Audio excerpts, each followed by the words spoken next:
the sensation that they're being aggressive, maybe that mostly on my side, not on them, but you know, it can get rough with Nadir. And I Now, do think it's weird because like he argues so strongly on scientific things, and I'm like, you have to really know this stuff well. Like it's not just knowing rhetoric. It's like you, for example, if you're trying to prove like the hadith are real, like this idea of the sperm being produced between like the rib and stuff. I'm just like, yes. this is not a cause you need to fight for. But he's like, well, it's the vas deferens, and I'm like, Mm, it's like, have you seen Star Trek in like Captain Picard in the new generation? He does this like face palm where he goes like this. He puts his face no, I palm. know the meme, You've seen but the meme, you know what I'm talking I've about. never seen Star Trek. But That's you've the seen the meme, problem. you know what I'm talking Yes, about. And I'm yes. just like, golly, man, this is just so uncomfortable. Let's put it that way. It's very uncomfortable. And I'm like, And leave science and religion alone, please. yeah, we say this a lot. You can have both. You can have science and religion. You don't need to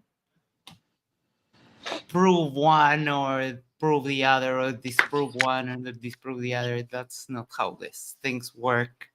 I totally agree. It doesn't need to be mutually exclusive, and it doesn't need to be it doesn't have to be this thing where you have to combine the two things. You can say, yeah, I believe in science. I have my faith, and they're just two different realities, and I don't need them to combine with each other. That's what I'm saying. They don't need to be fused.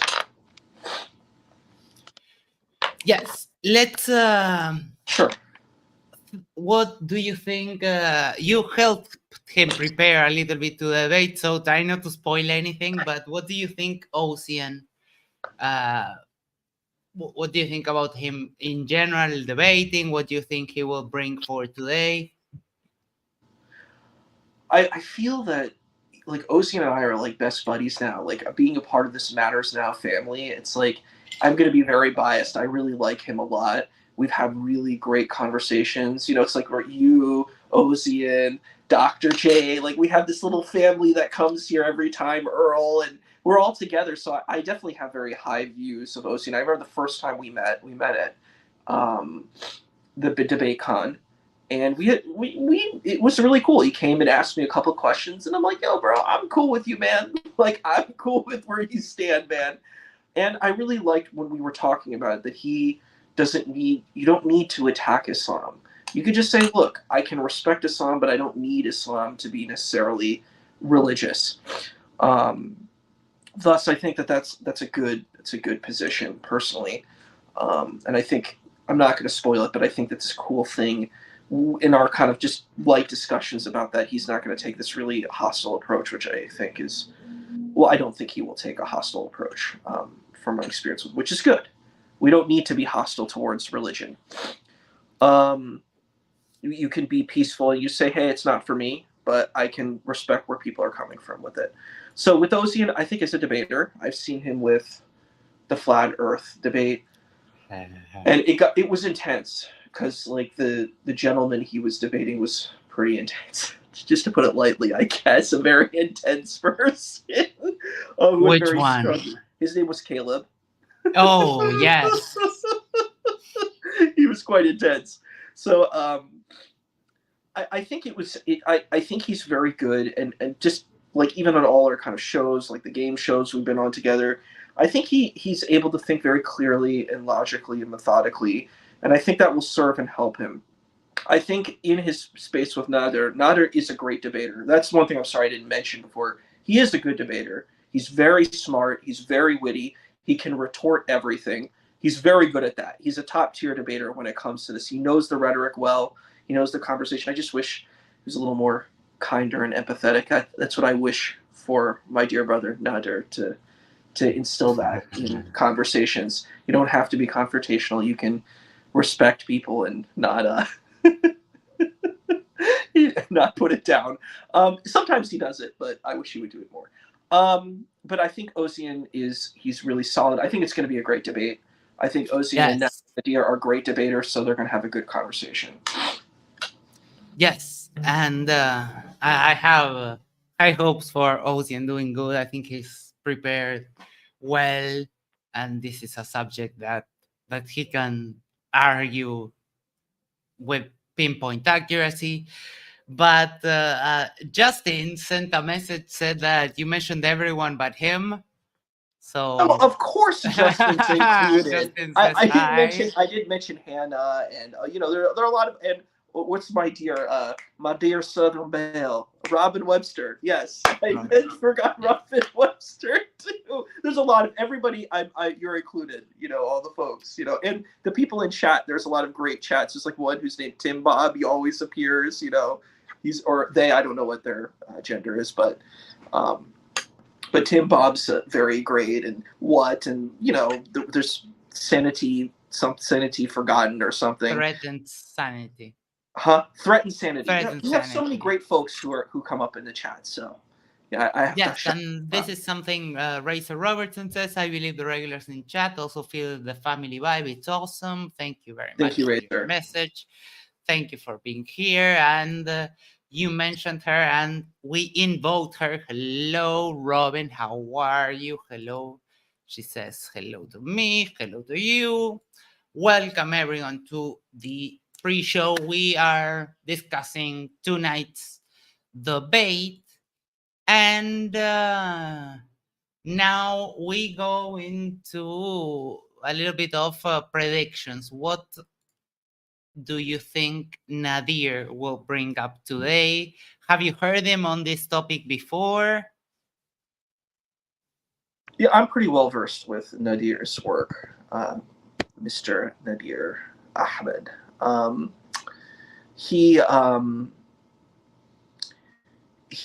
What he does is he's going to use like popular scientific journals and stuff like that. He loves to do that. He likes to look at the popular stuff and like catch people's eyes. Like, in a lot of his debates, he uses things like Time Magazine, it's actually a smart move. People are like, oh, that's dumb. No, it's very relatable. So people know these sources. He's probably going to use stuff like that. He's going to use sources that people know. Is it going to be like deep peer-reviewed journals? Maybe one or two max. I don't think that's going to be a deep thing. He's going to use his rhetorical techniques. One thing he likes to do, which I really think is not a good move, is he's going to throw Christianity and Judaism under the bus. He's going to say, look at Jesus. He got it wrong with the mustard seed. He used that argument, and I'm like, Nadir, you're throwing Jesus under the bus. Like, not a good idea. And he's like, well, because he believes in the Tahrif position. I don't know if you're familiar with that, but it's the idea of corruption, that the New Testament and the Gospels and the Torah are corrupted, which is a very problematic. I tell Muslims, do not take this position, abandon that position, because when you do, if you want to believe that Islam is a continuation of Judaism and Christianity, then you can't throw the texts away. You can't throw the Torah and the Gospel. You have to reinterpret the text that it fits your belief, but you can't throw them away and say they're false. Because if you do that, then you have to prove that there's a real text, an authentic one that's true, which you can't. So it's like, it's just better not to do it. Don't throw the text. Don't throw Jesus under the bus, man. You say Nabi Isa alayhi salam or Jesus Christ, Yahushua. You don't want to throw him under the bus, because if you do, you're throwing the Quran under the bus. I'm like, just don't do it. Don't do it. But yeah, I feel that his position on the Torah, he talks about how the mustard seed is not the smallest seed. I'm like, it doesn't matter. It's a spiritual text. So Nadir believes he is the strongest against atheists. I don't think he'll bring him. No, but the thing is that he does this where I've seen him bring that up, like the mustard seed situation. So that's something he might bring that up. It's possible. Why not do it? But he's going to bring up, and it's interesting how much he's going to focus on the atheistic narrative. I think he's going to go and say, look, all of this stuff, all these scientific miracles are real. Like, the meteor's coming. The Prophet of Islam knew all of this stuff beforehand. He's going to bring up embryology. Embryology is going to be one of the arguments. He's going to bring up the same stuff we've heard over and over again. I don't think he's going to acknowledge the embryology of the Greeks, which I think is a problem. I don't think he's going to engage the stuff that there is science. It may have been pretty cool science. It may have been pretty advanced that the folks may have known this stuff in this area. That's cool. But my understanding of the theology, which is how I would look at this scientific stuff, is it's a way of using the information of the time to explain it to the people. That's my understanding of how these things are. It's not meant to be interpreted as a science. It's a cultural, spiritual text. And I think when you make it into a scientific text, you destroy the text and you mutilate the text, and it hurts your philosophy on the text. So, and I think atheists and secular humanists would agree with me on that. Even if they don't believe in the text, they would see that the text fits that narrative. So he's going to bring up all that stuff, I think. Do you have one of those that's your favorite for some reason? I think I do. I have the one that talks about the waters not mixing. Yeah. Say more about that one. I don't remember the exact It's like word, salt water but fresh water don't mix. No, it talks about two oceans that meet, and they seem to have like a line that separates them. Right. And they say that the waters don't mix. It happens where all the big oceans meet each other. It happens, but it's just an optical thing, right? It doesn't. Sure. It's not that the waters are separated magically. There's a line, right, that is there, but the water is exchanging all the time. So yeah, they are mixing. Yeah, I think we as humans are limited. I think, again, the texts are used as examples to try to explain deeper spiritual matters to the people, and not meant to be, hey, Earl, we were just talking about you, with the science. So the scientific things that I think are strange and should not be brought up, but people will try to bring them up, I guess, is it's particularly in the hadith tradition. So the traditions, the sayings of the Prophet of Islam, particularly in Sunni traditions, is the thing about if a fly lands on the water, one side is the cure and one side's the pathogen. So you have to dip the whole fly into the water and pull it out.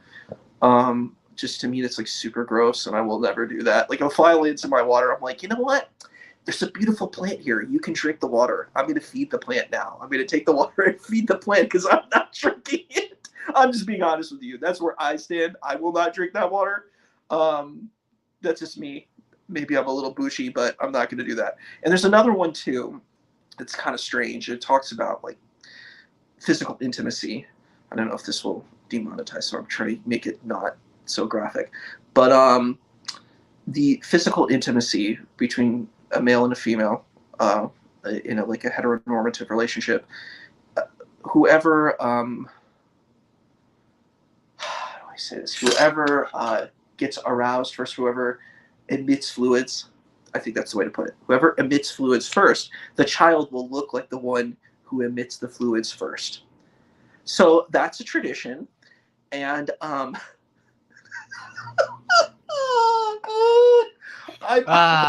we love it. I'm like, it's a very bizarre tradition. I've heard it growing up, and I'm just like, I don't think science works this way. We have a thing called the Punnett square, and you have dominant and recessive traits, and maybe you should look more into that type of thing, and looking into, genes, like phenotypes, alleles, looking at those things. That might be a little bit of a better route than whoever emits fluids first. Oh man. So that's a scientific thing that people might bring up.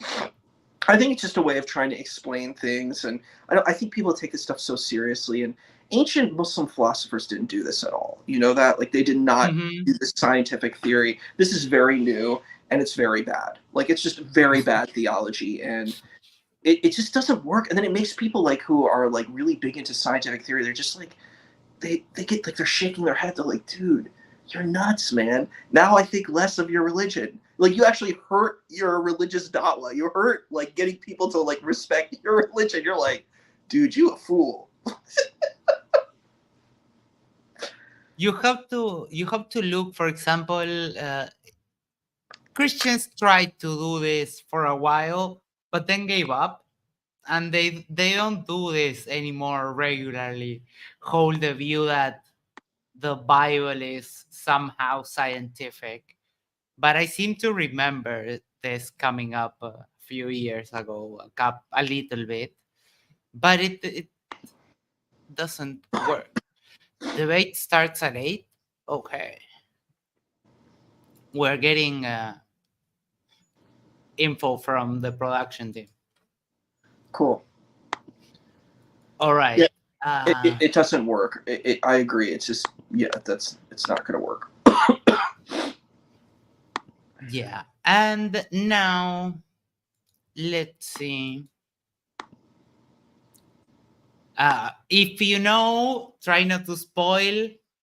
But what do you think Ocean will bring up today? So I'm going to say not what we discussed, but I'm going to say like general topics of what I think he'll do is, I think what he's going to do is he's going to say, we need, looking at the tightly knit specific elements, like if embryology is brought up, he's going to say, well, if we look at Quranic embryology, it does not necessarily fit our modern perspective of embryology. And he's going to say, you know, there's like vague elements that are existing. What about, like, if this is supposed to be scientific, shouldn't this be thoroughly explained, like how scientists explain it? Shouldn't there be a peer-reviewed? I'm not going to say he's going to literally say that, but why isn't there like an extremely thorough explanation on these things instead of very general, very like Nostradamus interpretations of them? I think what he's going to do is he's probably, you know, going to use a lot of the similar points that I brought up. I think that would make sense, just in general. Like, you know, is this respectful to the text itself? Which I think would be probably the strongest argument you can make, because you're saying, hey, I respect the Islamic argument, and you're misinterpreting the Islamic argument just to make yourself sound smart. And when you do that, that's a very strong position, you know. So I think he might do something like that. Yeah, I think so too. I think he understands this point in the sense that these things are not meant to be scientific. It gives me a little bit of the impression I got from was it Tahir that was arguing what was it, Ahmadi position? The Ahmadiyya position, yes. Which is funny. I get a little bit kind of that vibe. You get the vibe of the it's an Ahmed, because it's Nadir Ahmed, so he's going to be doing an Ahmed argument. Yeah.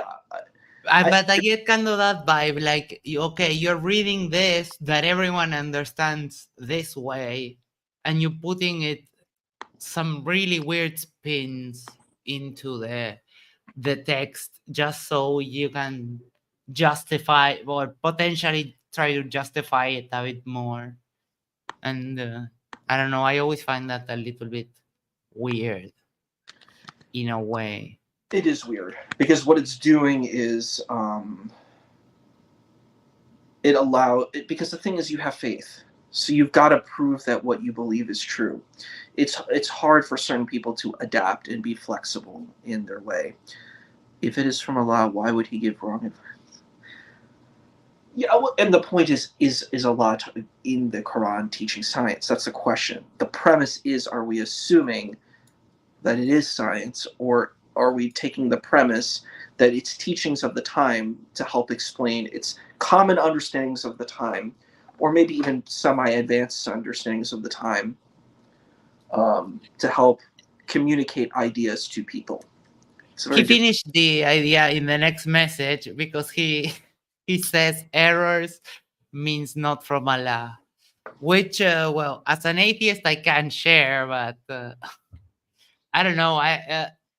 I'm not no longer. I was a bit harsh in my judgment like this before, but now I think that, I mean, yes, if someone holds the position, this very specific position, that these are scientific truths from Allah, then yes, this holds up.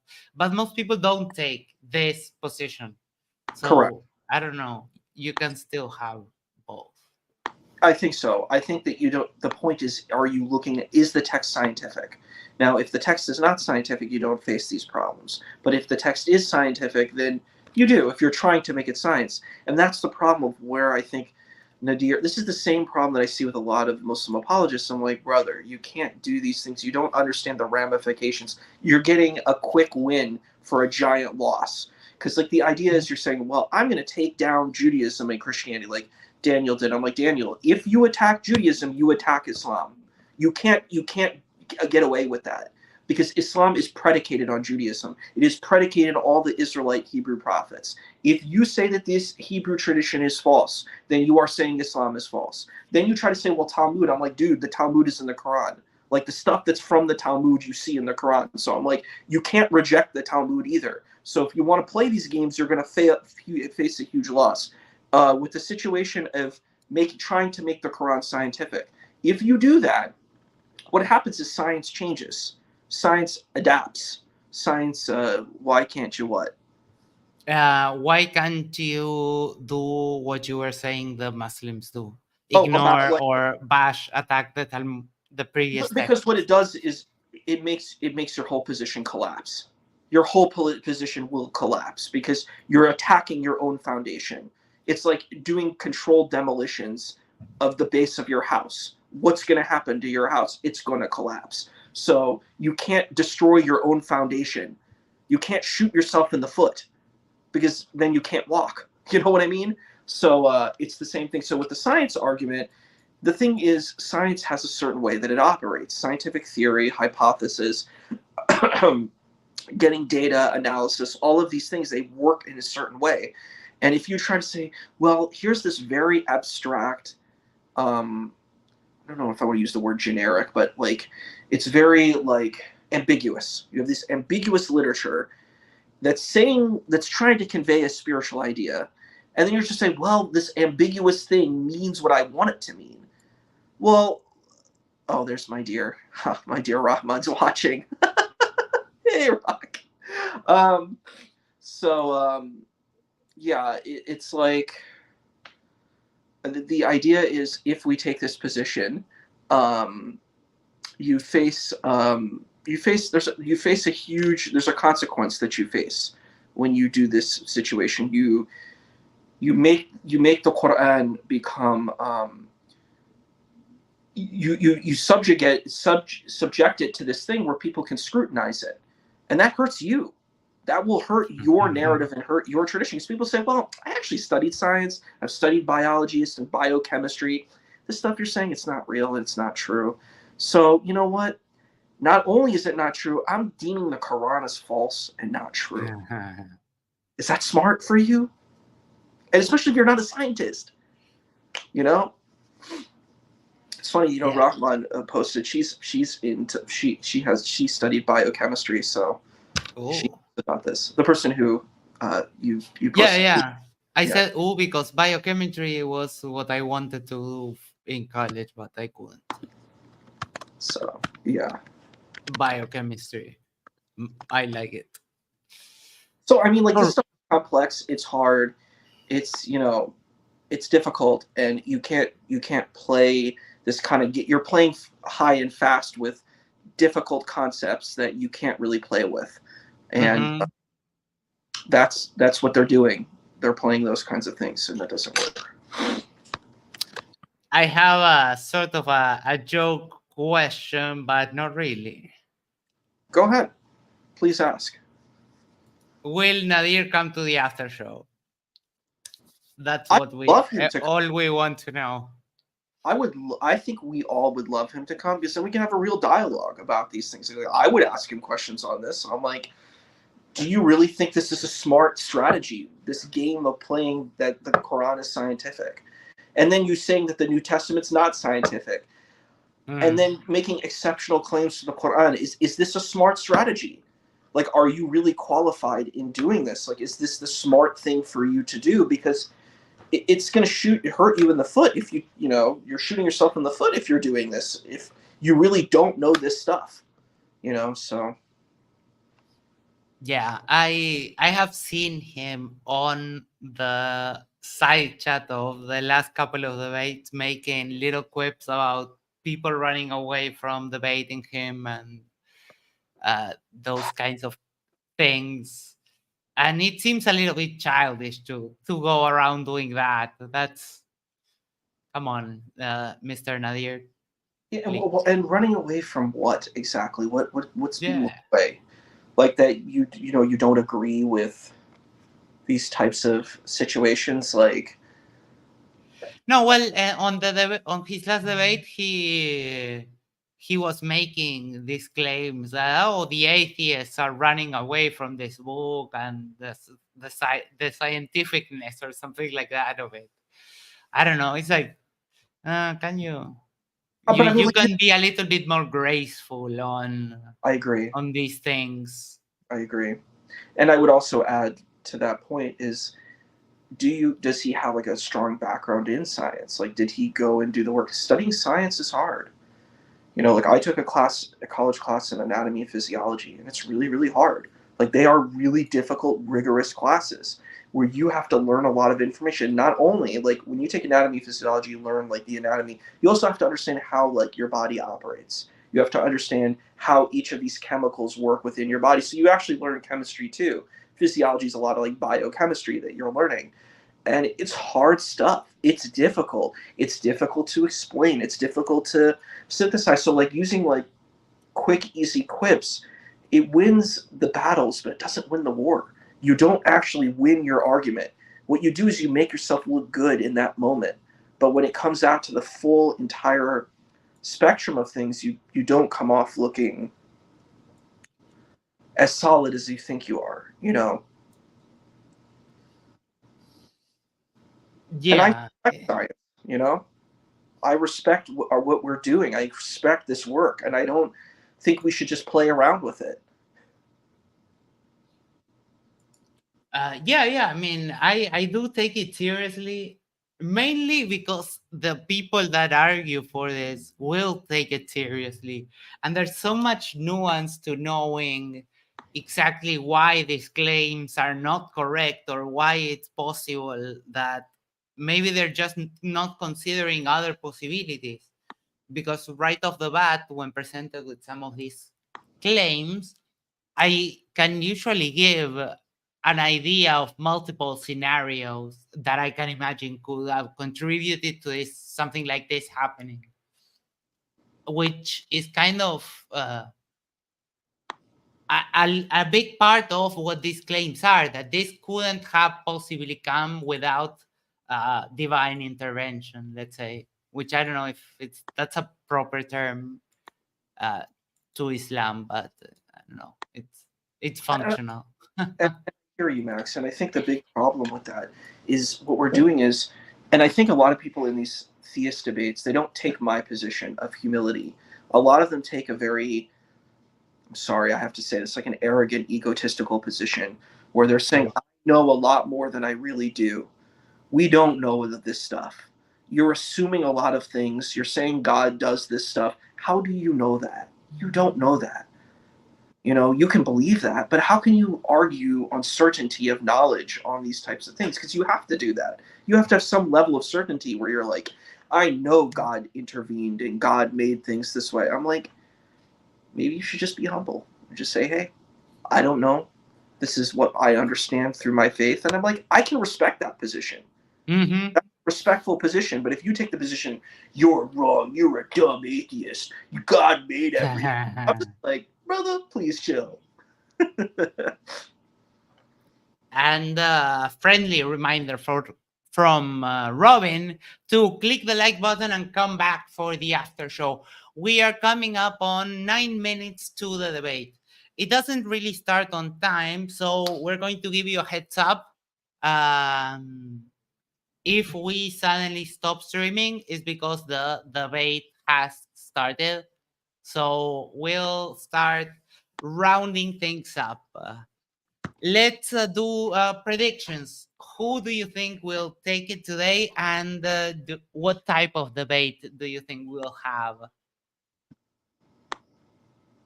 Okay, well, I'm gonna be rooting for my boy Ocean.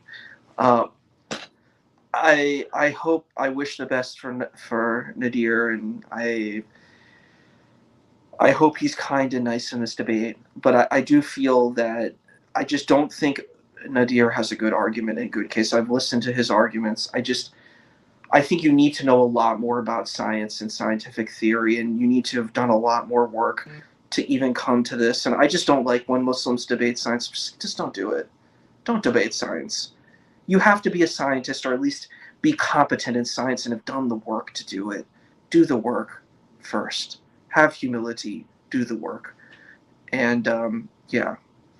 So I'm thinking that Ocean's going to have this. Knowing Ocean very well, he's going to use logic and rationality, as Kerry Gold said. Yeah, Razor says the same thing too.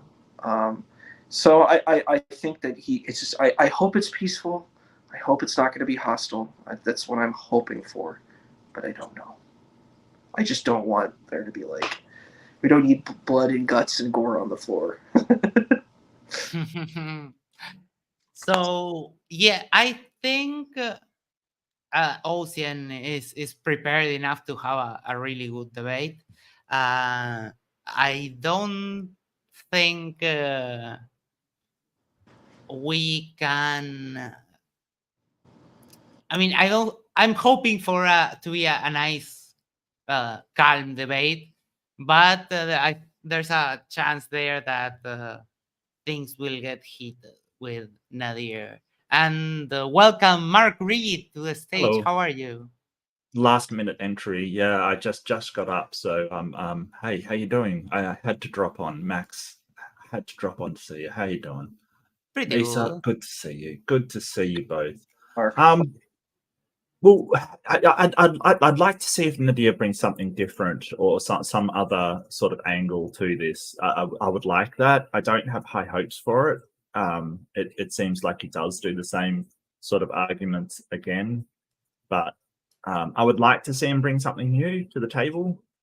Yeah, I don't think it'll get that bloody.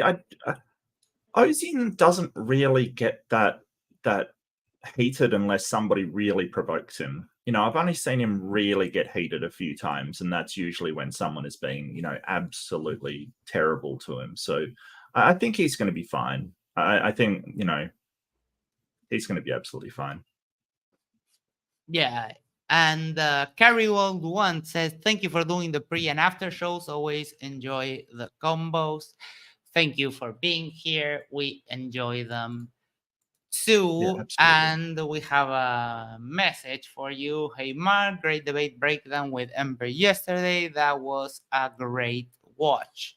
So if you're not subscribed to Mark Reed Atheism on YouTube, go subscribe to Mark. He makes absolutely great content. I have been on MDD once or twice too. Like I was saying, I've been on there a couple of times, and then I realized I've been on there a lot. Hey, like seriously, it's time's flown doing these debates. I really enjoy them. So yeah, thanks so much, Max. I really appreciate it, man. Always. But yeah, I'm really looking forward to this debate. Me too. Got to support Oz. Got to support. You came in last minute. Remember when I was debating Matt Dillahunty, and you jumped in, and you took it in. Like you weren't able to write make a presentation, but you came in like a champ. So you get a lot of props for that. Did I? Yeah. Robin Webster sends a $2 super chat. Science, reason, and logic tools to progress humans. Thank you very much, Robin. Oh, I did cover for Dillahunty once, didn't I? Yeah, for me. That's it. That's when we first met. Oh, yeah. Okay. I'm sorry. I forgot I actually stepped in to cover him. Yeah. And you did a great job despite Oh, thank you. It was amazing. So I was really glad and honored to be able to have a conversation with you because you were really just very kind and very nice. So, Yeah, and I really enjoyed that as well. That was a good debate. Yeah, it was. I agree 100%. All right, Mark, do you want to give any predictions? Do you want to call it out? We've been doing this on the pre-shows. We give our predictions and see if we're prophets at the after show. Nadir will probably bring up the seas changing from fresh to salt water. He'll probably bring up the shape of an embryo, I would imagine. He'll probably bring up mountains, how they're stapled down in some way, or the roots of the mountains. That's probably my predictions just offhand on what he's going to do. Ozian will probably point to semen coming from between the backbone and the rib. He'll probably go to... I hope he brings up the one about ants having no ruler. That's a really good opposition to it. Because like the Old Testament, it says that ants have no leader, yet they work hard and stuff. And, we famously know that ants have a queen. So, but I think I would probably approach it that no religious book is a scientific book, just on the basis that a scientific book, you should be able to verify every piece of information. I did this argument when I went up against Kyle, the Mormon, when is the Book of Mormon scientific, which, if you have a science book, you get your biology book. You should be able to validate every single presented fact in that biology book. Like, you can do experiments and validate them over again. With a religious book, and this isn't to say that religious books are untrue, it's just there's no way to validate that. Just like history, there's no way to validate sometimes that happened. So we don't consider history books science books, because we can't validate that these things actually happened. Where a science textbook, you can literally, if you have the time, and I brought up one of my textbooks from university. It's like a programming book and an electronics book. If every single thing in it I could go through, if I had the time and the will to do it, reconstruct all of the circuits and show that they work. That's the difference. So I think that's a strong argument. I hope he uses it. Ozian, if you're listening, you're welcome. But yeah, I think that would and a lot of it is like, what is a science book? Like, is a book any text with any scientific fact in it, right? Because if that's the case, then you could argue that Spider-Man is a science book, because if it gets a scientific fact right, then it's a science book under that definition. So I think sort of having a more rigorous idea of what actually is a science book is a really good thing. What's the actual topic? Is the Quran scientific? Mm-hmm. Yeah. I would argue no. Yeah, I would argue no. And I would agree with you. I don't think that the Quran is meant to be scientific. I don't think so either. Yeah. I don't think the Bible is scientific, the Bhagavad Gita. And when I was talking to Dr. Wood, this is the point that I brought up. I'm like, look, the idea is it's supposed to convey a spiritual narrative. That's what these are. They're spiritual texts that are conveying cultural and spiritual norms. Absolutely. That's it. Yeah, and they're important culturally, incredibly important culturally, to understand where the people lived, what they believed, what their lives were centered around. Incredibly important. Yes. Like, so I don't undermine and say, hey, it's worthless. It's but we have to look at it in the proper context. That if we're looking to if we're looking at a scientific book, we want to go, okay, well, we can validate the fact of all of the things in it, that everything that it shows has some sort of demonstrable evidence behind them. And, unfortunately, that's just not the case. You're 100% right. And I always bring up Nostradamus' prophecies. Oh, yeah. The thing is that they're really vague and abstract, and then you take this vague, abstract thing, and then you're retconning it to fit some scientific theory. And I find that to be really dishonest and disingenuous to do. And you're kind of duping your crowd by doing that. Like they said, look at the meteorites in the sky. Look, God knew this. And I'm like, but that's not what the text is saying. You're like doing this, and you're making a mockery of the text. And you're like, look, we came from a clot of blood. And I'm like, okay, I don't know why this is some advanced thing. People had miscarriages. Like you could Yeah. see that there was clumps of Mm-hmm. cells. Like, yeah, this stuff happened. This is not something super advanced. And what you're doing is you're just like you're making a mockery of yourself. You're making a mockery of the religion, and it just doesn't work. And it's just like and you also like make people who are who believe in scientific theory. You're just like, dude. Like I brought this up to Max. I'm like, you're just like people like you're just making yourself a laughing stock. So yeah, All please right, seems that the debate is starting any minute now. There we go, it's starting. So we're going to close it out. We But had a unanimous panel giving it for Ocean today. Eichel versus Hey Mark. And okay, we're going to drop it here and go check out the debate, and we'll be back for the after show. Thank you very much. bye.